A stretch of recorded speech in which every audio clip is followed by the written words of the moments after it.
Charting Toward Intimacy covers mature topics. Listener discretion is advised. So it turns out that your temperament, choleric, sanguine, melancholic, or phlegmatic, might have way more to do with your sex life than you think. Today, we're breaking it all down. The good, the tricky, and the stuff that might finally make you say, oh, that's why we're like that. Let's get into it. Welcome to Charting Toward Intimacy, the podcast for Catholic women that helps you improve your sex life, strengthen your marriage, and embrace God's design for love. My name is Ellen, and today I am joined by my amazing semi-regular co-host, Kathleen Chavanis. All right, let's talk about the 4 temperaments. Temperaments. Catholics love temperaments. They do. They really do. Temperaments. Yeah. And it's funny because it's not like a Catholic thing. It's like it just has basically become one. Yeah, it's like absolutely become a Catholic. Well, like, and there's some other like personality quizzes that are like very like sort of have like very pagan roots and things like that. So I think to have one that, I mean, if we're talking pagan roots, we're talking about like, I mean, this is in 460 to 377 BC. I don't know. Like, that's pretty pagan. I guess it's true. We're talking about like, no. Well, this is Hippocrates. How do you pronounce that? Hippocrates. Oh man, somebody's gonna give me flack for that one. That's embarrassing. I knew it was wrong, and I couldn't remember how it was pronounced. So I was like, oh, this is just gonna be rough. Okay, Hippocrates. And like Roman physician Galen. Following Hippocrates, like, that's pretty pagan. But that's okay, because the cool thing about Christians is we can take pagan things and bring beauty into them. I mean, Christmas trees, I don't know, other things, I'm sure. Things can be redeemed. Okay, so real quick, if you don't know what temperaments are, you could probably just skip ahead like 3 minutes if you're like, I know what the temperaments are. Mm-hmm. Stop telling me I'm Catholic. Of course I know the temperaments. All right, so they have funny names because of their origins. So their origins Hippocrates was like, there are 4 main types of fluid in people. There's choleric fluid, which is yellow bile from the liver. There is sanguine fluid, which is blood from the heart. There's melancholic fluid, which is black bile from the kidneys. I mean, this is beautiful stuff, guys. And then my favorite, there is phlegmatic fluid, which is phlegm from the lungs. Wow. By the way, I'm getting all of this from the book, The Temperament God Gave You by Art and Lorraine Bennett. That's like kind of the Catholic Bible of temperaments, I feel like. Maybe if you're eating, just like pause until we're through all the fluid. Yeah, right. The nasty Well, fluid. Okay, that's all I'm going to talk about, bile and phlegm. Now we're going to move into what they basically are. So basically the idea then... So Hippocrates was like, here's the 4 fluids. And then the Roman physician Galen in 190 AD said that the balance of our bodily fluid affects our temperament. So like a sanguine who has more blood from the heart, has a higher balance of blood from the heart, is eager and optimistic. The melancholic who has more black bile from the kidneys is doleful. The choleric who has yellow bile from the liver is passionate. And the phlegmatic who has phlegm from the lungs is calm. I don't know how phlegm from the lungs makes you calm. I don't know how any of those things make any of that, but... I don't know. But anyway, so that's where we get these weird names for them. But now we're really going to stop talking about bodily fluids and just talk about what... Wow. Okay, so the choleric... This is me, by the way. Cholerics are like driven, confident, assertive, goal-oriented. These are kind of more your type A type people. Strong emotions, quick to react, doesn't hold back, high energy, like natural leader. I read something in this book, The Temperament God Gave You, and it was like, cholerics are going to be a really good employee, if not just own the company. And I'm like, that's funny because I own my own business. It is. Yeah. I mean, that is absolutely you. Cholerics, weaknesses can be impatient, can be controlling, can be emotionally insensitive. Every time I read about cholerics, I'm like, this is just so me, like to the bone. I know. It's so true. Sanguine This core is me. traits are, yeah, this is Kathleen, which is great. I just feel like I want to be a sanguine. Sanguine is like my second, and I like desire for this to be my primary trait. Yeah, well, listen, we all have. Or temperament. Yeah, we all have our. This is my primary. Melancholic is my secondary, which is like not the greatest, but well, I mean, I guess they all have their pluses Everybody- and minuses.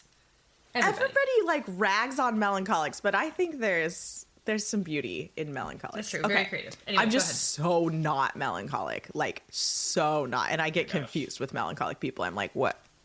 Why can't you just This is why we're good friends. think Opposites attract. differently? Yeah.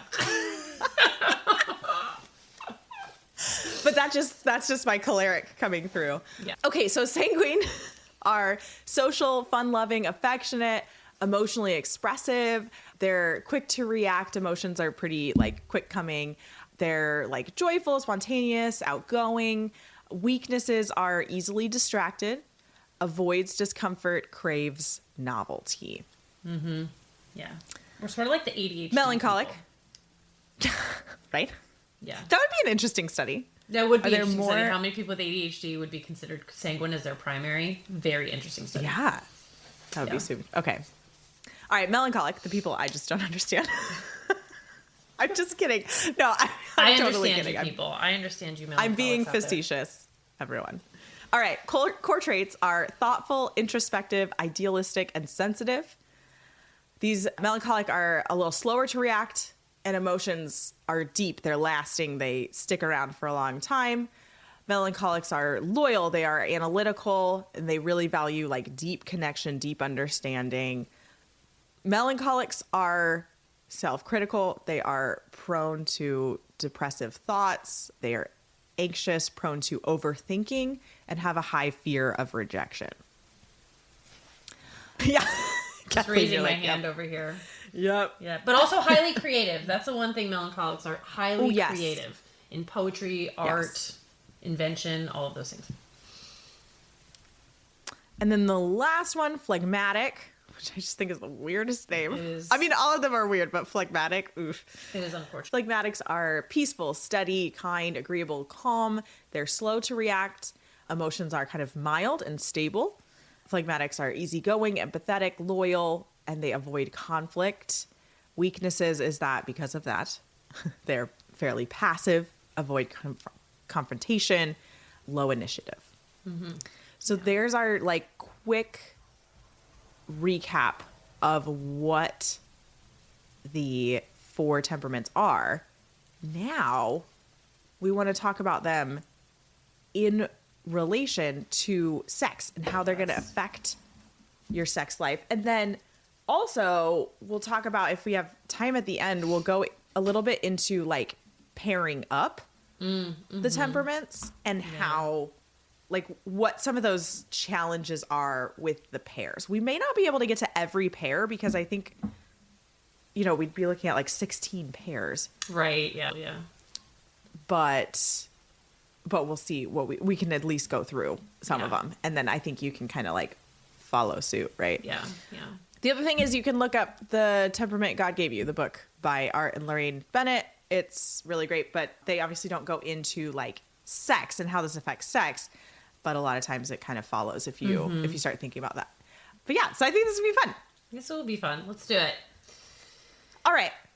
So we'll start back at choleric. Again, choleric, driven, intense, goal-oriented, confident, sometimes domineering. So Yeah. I think we can already start seeing some challenges. Yeah, I know. Yeah. And so these are just like common, these are kind of some things that we thought of. They may not necessarily apply to everything, because here's the thing is your temperament is going to affect like your difficulties in sex, but then also your like desire for sex, your sex drive is going to affect these things. And they're not necessarily going to be like equal, right? So just, you know, take everything that we say with a grain of salt. Like, if this is not gospel, right? Go read the Gospels if you want the gospel truth.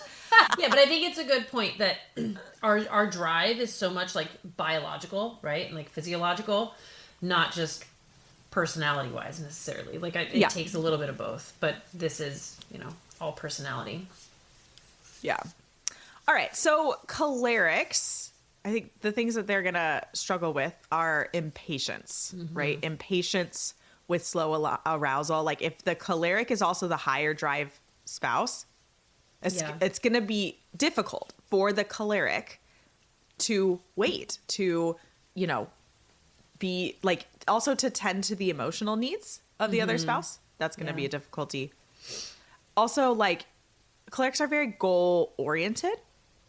And so there might be just sort of this like orgasm or nothing, like feeling, especially if the woman is the choleric. And then it might just feel like a fail if there is no orgasm and no climax. And that's not true. I mean, I'm always like, I'm team orgasm. I have an orgasm course for Catholic women. Like, I'm team orgasm. Definitely but team orgasm. Like, sex can still be good without an orgasm. You can still enjoy yourself without an orgasm. You don't have to just go like mope about it if you don't get an orgasm. Because the goal can like enjoying the process. Right, yes. And the goal can really I think that could be hard for a cleric. Sorry, I'm talking over you. No, that's okay. I was saying that looking at the goal is more just emotional and spiritual connection versus just orgasm. Like that can happen even without orgasm. Yeah. And then the other thing that cholerics definitely struggle with, and I'm just really speaking about myself here, is like receiving feedback is really hard. And so then that can be really difficult in a sexual relationship, right? Yeah. Of like, hey, I need you to do this, right? So if you're sitting here thinking like, oh my gosh, my husband is choleric for sure, like recognize that when you can't just be like super outright direct and even snippy with correction, like saying, I want you to do something different. Like, think about softening it, encouraging, stuff like that. Yeah. That's good. Okay. And then the things that I think the choleric could really work on is like learning to read emotional cues. Like just, and particularly dependent on the choleric's spouse's temperament. But I mean, even choleric, you still need to read emotional clues. Yeah. Cues. Clues or cues. Both of them. They both fit, yeah. Patience, attentiveness, like humility even. Just really, I think just like giving it time and recognizing. And like this might mean patience with yourself. I think choleric wives are going to be very prone to, oh my gosh, I'm taking too long. We just need to move on. I think that thought can be super common. I think it can be common in all women, but like particularly choleric wives are going to be like impatient with themselves. Yeah. Yeah. Anything else on cholerics? What do you think? I don't think so, because that's all you, girl. I don't identify with the cholerics in many ways. You don't understand us. But moving on to sanguines, I identify very much with them. Yeah. This is Kathleen's. Do you want to take it away, or sure, you want I'll me to take this one away? Yeah, I'll take this one away. Okay. So some core traits of the sanguines, right? Us sanguines out there, we are fun-loving, affectionate. We tend to be more spontaneous, although that's one I really don't jive with too much. Maybe not spontaneous with sex. Like, I think spontaneity is common with sanguine, but it doesn't necessarily go into... Yeah. Well, because the other thing is, like, when we think of spontaneity with sex, we're often thinking about the two types of sex drives, spontaneous sex drive and responsive sex drive. And again, that is, like, physiological. That is not temperament, personality trait wise, right? So don't get confused. Again, like this is just like interesting things to think about, and maybe something that's going to help you connect more with your spouse. Yeah. This is not going to be like 100% true across the board. Correct. For every single person. Yeah. Everyone's got like different levels of all these different things. So so spontaneous and then emotionally expressive. That is totally me. Very emotionally expressive. So some common sexual difficulties that we can experience are that we might seek novelty. We don't really care for routine very much. In that case, like you can grow frustrated if sex feels very predictable or if it feels infrequent. We can also be very emotionally reactive. So because we are emotionally expressive, we tend to be a little reactive, which we can get discouraged then if our spouse seems distant or less responsive. Yeah, it's funny because I think my husband and I are both sanguine, but I think he's also choleric and then I'm also melancholic. So it's, as we're reading this, it's just like one of us is definitely applying to all of this. And then another difficulty is we can be sort of shallow in intimacy. Like we want that connection, but we may avoid any like real depth or vulnerable conversations. That can be right, difficult. That vulnerability can be Yes. like a difficult spot for sanguines. And then I think in sex, like it can really show up. Like sex can just be this magnifying glass for a fear of vulnerability or just a closing off to vulnerability. Yeah. And so that's really something that the sanguine can like really consciously think about is like, this is my husband. Again, we're just going to talk from the woman's side here because this is a woman's podcast. But if you're a man listening, just flip it. Yeah.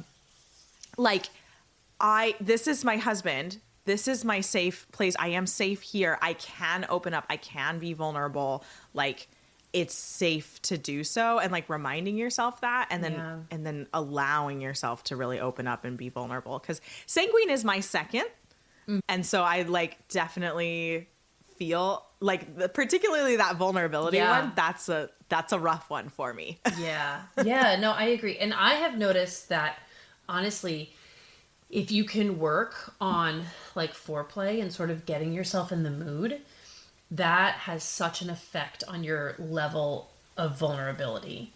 That again, Such a for good me personally, that's what I've very much noticed, that if I'm a little more stressed out and I'm not quite feeling like just turned on enough or like ready enough, vulnerability is very difficult, to the point that my husband tends to internalize that and he notices it and it's kind of just like makes the entire like experience not awesome, not that great.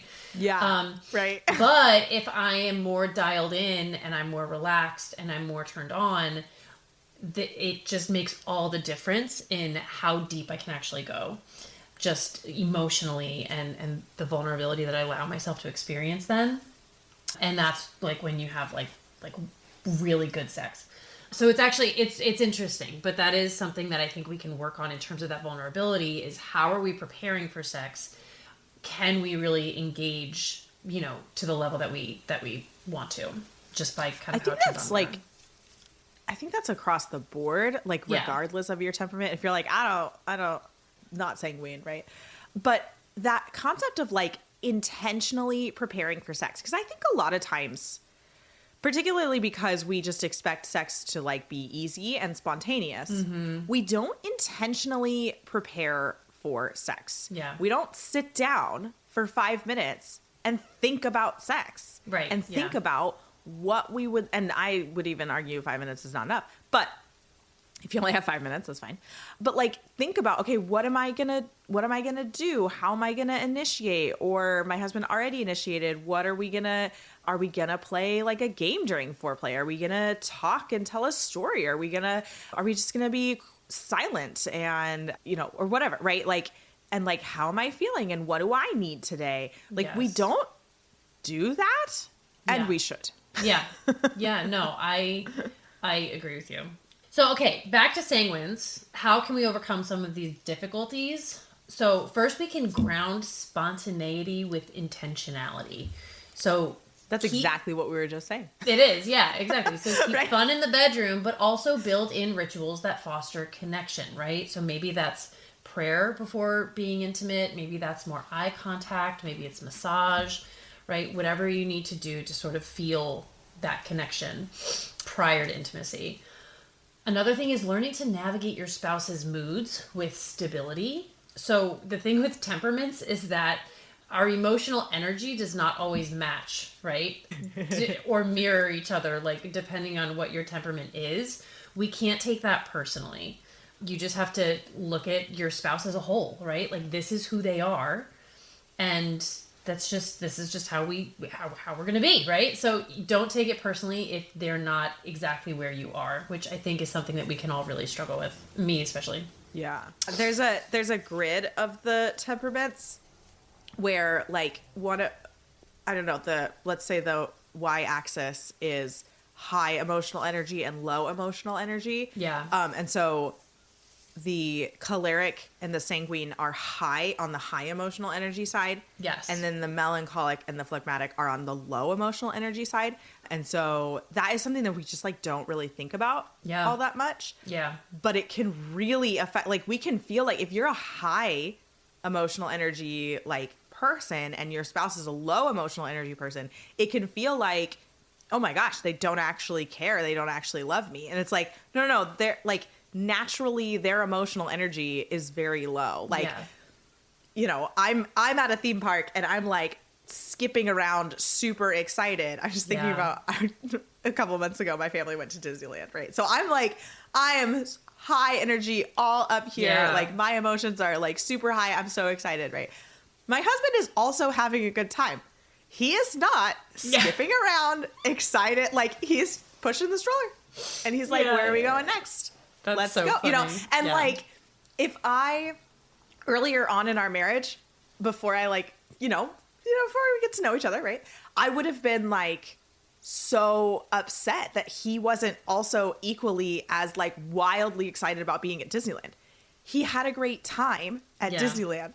He just naturally has lower emotional energy. And so it's not going to like his excitement is not going to come out at the same level as my excitement is going to come out. So that's what we mean by that, like not matching emotional energy. Yeah. No, that was a good example. And then the last thing I'll say is we can go deeper, right? So maybe journal or pray about the meaning of sex and discuss it with your spouse to develop more like spiritual and emotional intimacy, right? What does sex mean to you? What do you get out of sex? Like, what do you want? How do you want to feel coming out of sex or going into sex? You know, like what does it mean for your relationship? Just kind of being able to sit and talk about those things can help us as well. So that's sanguine. All right. Next on our list is melancholic. Melancholic. This is going to be funny for me to be the one leading melancholic. Yeah. No. Yeah. I love you guys, you melancholics, you. Do you don't. Do you love us? I just don't understand you. Well, I love a melancholic. So, I mean, actually, true. I think melancholic's his second. I'm pretty sure my husband is phlegmatic melancholic. Yeah. So we're like exact opposites. It's so funny. Opposites hilarious. attract. See that? Opposites attract. Yep. Okay, so melancholics are reflective, detail-oriented, emotionally intense, cautious, idealistic. And so when that comes to sex, what kind of comes out is like very self-critical. I'm not desirable. I'm doing this wrong. I'll never get it right. I'm the problem. Mm-hmm. And look, like I think melancholics, y'all need to remember sex is a team sport. Like you are not the problem. Yes, I'm sure you have things to work on, but so does your spouse. Yeah. Like this is a team sport. Don't like just rag on yourself. Easier said than done, Ellen. Like, right? I'm just a choleric. I'm just like, just stop thinking that. Just stop. You're just like, speaking truth into us, so it's good. That's what we need. That's what we need. All right. Melancholics tend to overthink, and it can be super difficult to stay present in the moment if you are super overthinking. I think that overthinking is like higher in melancholics, but across the board for women. Women tend to overthink. Yeah. And it's super hard to stay present in the body if you are overthinking. Very fearful of rejection, fearful of like not being enough. This can lead to shutdown. This can lead to avoidance.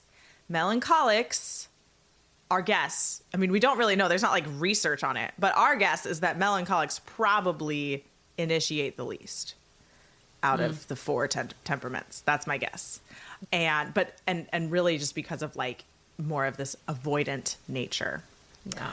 So what's really important for melancholics is to recognize safety. I mean, we've talked about before how important safety is. I talk about this in the orgasm course for Catholic women, that like you're not going to reach orgasm if you don't feel safe. And that has to be more than just an intellectual, like, I am with my husband and I am safe. I know this intellectually. Like, you need to feel it in your body. Right, yeah. And so cultivate that safety. Ask for affirmations. Melancholics are really going to respond well to affirming language from your spouse. So, you know, I love you. I love being close to you. You're doing great. Take all the time you need. Like, those kind of things. And honestly, melancholic ladies, like, write down a list of things that would be helpful to hear on a little index card and give it to your husband. And he can, like, keep it on his bedside table or, like, in the drawer of his bedside table or something like that. And he can just, like, pull it out and remember the things that would be helpful to say. Like, calming practices, reduce your anxiety, practice not overthinking. Breath work can be super helpful. And I don't mean the wooey breath work. I mean, just like breathe in for a count of 4, breathe out for a count of 4. Like just calming breaths to calm you down. Prayer, meditation.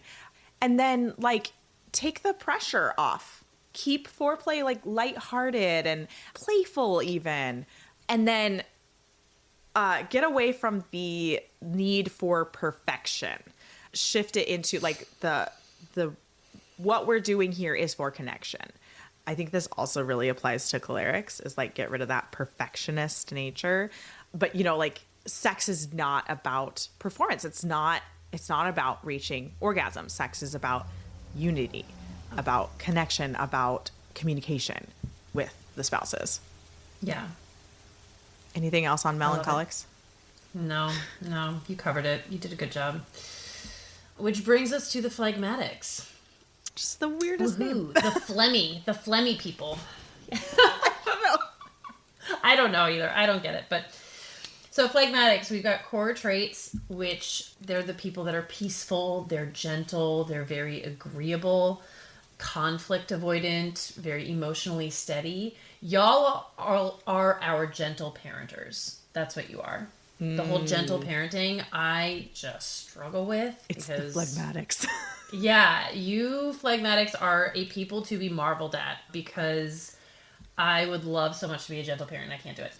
Well, my kids are also not gentle kids, so. I remember seeing something on like Instagram and it was like, I was trying a gentle parent today, but my kids weren't gentle kidding. No, my kids are not. They never gentle kid. So there is a level where, you know what? God gives us what we need, you know? And he gave my kids me because they're wild and I'm a little bit feral as well. So, okay. So some common sexual difficulties that phlegmatics might experience are low initiative or drive, which again, we talked about how drive is very biological as well, right? Like, are we nourished enough? Like things just like how we're eating, are we exercising? Like those things very much affect our drive. So we can't really say totally, but you may have low initiative, right? Like you may not initiate sex very much. It's like you may desire to have sex, but you're kind of like, oop, don't really want to rock the boat. Maybe my spouse doesn't want to have sex right now. I'm not going to initiate. Like that's kind of more the phlegmatic response potentially. Yes. And again, we're not speaking absolute truths here. Like we're just generalities, things to think about, things that might help you in your sexual relationship. Yeah. So you might be someone that prefers comfort over effort. That's good. Yeah. Another thing is we struggle, or I'm saying we like I'm phlegmatic. I'm not. Phlegmatics struggle to express needs or desires. They may sort of go along without full engagement, which if you're, someone who takes other people's feelings personally may not be the best match. That could be a struggle to match up with. And then phlegmatics avoid conflict. So don't necessarily want to speak up if something feels off or unsatisfying. So that communication that's required in sex can really be a struggle because you don't want it to kind of be a problem. You don't want to tell them they're doing something wrong or it's not working or whatever. You might just feel bad about it. So that's very much a difficulty that you can experience. Yeah, I think it's really important for phlegmatics to like just get brave about talking. Like it's okay if there is like some tension and conflict with sex, because then you'll be able to. It's funny. I'm saying this as a choleric. I'm like, it's okay if there's a fight. It's fine. It's really fine. You don't have to worry about it. But you know what? I've been listening to a podcast recently, and something that he said in it multiple times is do it scared. And that's good. I think that's it. You know what I mean? You've got to do it. You can do what I tell my 3 and 5-year-old to do. We do brave roars in our house. And so when you're feeling scared about something, I'm like, do a brave roar. And like literally like, rah, like do that. And it actually helps. That's so cute. It's amazing. Yeah. I should do that with my 5-year-old. Parenting hack, guys. Parenting hack. That. If your kid is afraid about doing something, tell them to do a brave roar. And they're so like, they'll just do it. Wow. That's a great idea. Okay, I'm taking that one for sure. My 5-year-old is like scared to go to his bedroom alone to like get ready for bed. So I'm going to have him start brave roaring before he... Yeah, do it. Perfect. It might be weird if you're just like right before a conversation with your husband, you're like, rah. Maybe do it. Maybe do it alone. Maybe go inside for a minute. Here's the thing. They could take it a different way. You know what I mean? Like you're roaring before you go to the bedroom. Like, whoa. They might be ready, thinking you're totally ready. Yeah, definitely don't do that. Oh my gosh. Okay.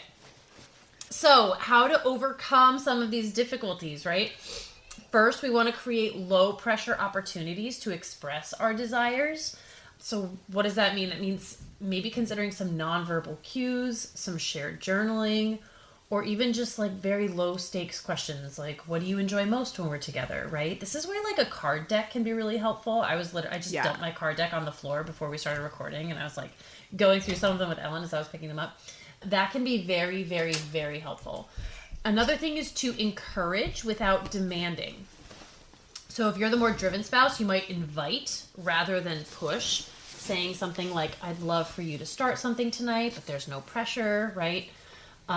So encourage without demand. And then you can also nurture desire with just romance and rest.